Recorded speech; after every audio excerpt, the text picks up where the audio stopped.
நீங்கள் ப்ராட் மைண்டடா, நீங்கள் ஓப்பன் மைண்டடா அப்படி இந்த சாட் பண்ணுற இடங்களில் கேள்விகள் வந்துகிட்டே இருக்கும். எனக்கு அது முதல்ல புரியலை, ஏன் இதை கேட்குறாங்க அப்படின்ட்டு.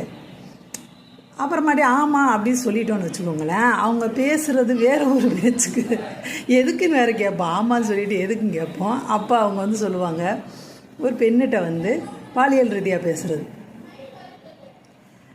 சிலர் வந்து அவங்க மனைவியை பற்றி சொல்கிற மாதிரி ஆரம்பிப்பாங்க, எனக்கு என் ஒய்ஃப் சரியில்லை அப்படிம்பாங்க.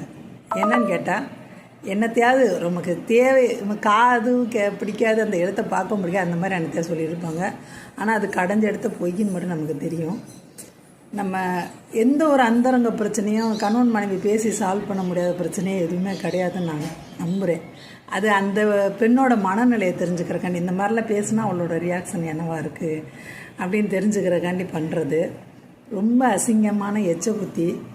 இப்போ நீங்கள் ப்ராட் மைண்டடா ஓப்பன் மைண்டடான்னு கேட்குறது வந்து சமூகத்தில் ஒரு விருந்துபட்டு, அது என்ன சொல்கிறது, பரந்த மனப்பான்மையோடு இருக்கிறதுனா வேறு சாதி, மதம், மொழி, இனம் இப்படி கண்டதை யோசிச்சுக்கிட்டு குறுகி போய்க்கிட்டு கிடக்காம எல்லாரையும் அரவணைச்சு போகிறது, அந்த மாதிரியான ஒரு விஷயத்துக்கு தான் ப்ராட் மைண்டட்னு சொல்கிறாங்க.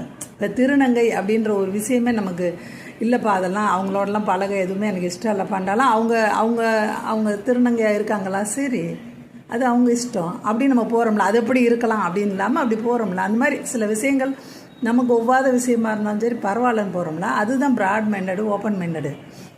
ஆனால் அதில் இதை மட்டுமே கொண்டாந்து திணிக்கிறாங்க. நான் உங்ககிட்ட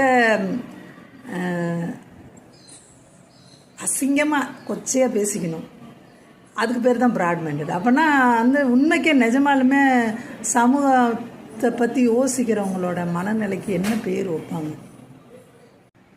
கண்டிப்பாக அதுக்கெல்லாம் லைக் போட மாட்டாங்க. ஏன்னா எல்லோரும் இந்த சேட்டை பண்ணிகிட்டு இருப்பாங்க.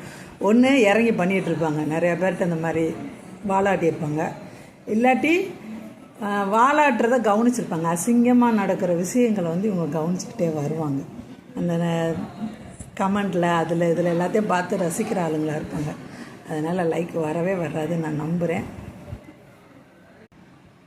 தமிழில் சொல்கிறது நல்லா இருக்குல்லங்க, நீங்கள் பரந்த மனப்பான்மை உள்ளவரா, ரொம்ப அழகாக இருக்குல்ல. அதுக்கு உள்ள அர்த்தம் வச்சுக்க வேண்டிய அவசியமே இல்லை. குறுகிய மனப்பான்மையாக பரந்த மனப்பான்மையா அப்படி கேட்டால் நம்ம ஈஸியாக சொல்லிடுவோம். பிஹெச்டி போட்டுக்கலாம், அந்த அளவுக்கு நம்ம இணையதள உளவியல் நல்லாவே புரிஞ்சிருச்சு.